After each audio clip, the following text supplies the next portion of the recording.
नमस्कार दोस्तों। आज फिर एक नई कहानी आपके सामने लेके आए हैं, मनुष्य का मूल्य। तो आइए सुनते हैं इस कहानी को। आरव नाम का एक लड़का था। उसके पिता की लोहे की दुकान थी। आरव अपने पिता के साथ लोहे की दुकान में मदद करता था। एक दिन उसने अपने पिता से पूछा कि पिताजी, इस दुनिया में मनुष्य की क्या कीमत होती है। अपने छोटे से बच्चे के इस सवाल से पिताजी हैरान रह गए। वो सोचने लगे कि आखिर इस बालक को ऐसा सवाल क्यों हुआ। पिताजी ने अपने बेटे को कहा कि बेटा, किसी भी मनुष्य की कीमत को आंकना बहुत ही मुश्किल होता है, क्योंकि उसकी कीमत अनमोल होती है। बेटे ने पूछा, वह कैसे पिताजी? अगर सभी मनुष्य की कीमत अनमोल होती है तो फिर कोई अमीर तो फिर कोई गरीब क्यों होता है?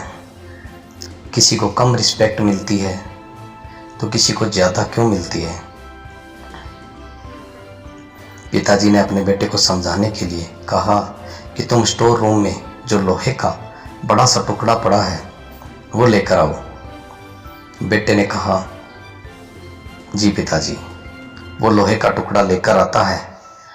पिताजी उससे पूछते हैं कि बताओ, इस लोहे के टुकड़े की क्या कीमत होगी? आरव बताता है कि 500 रुपये।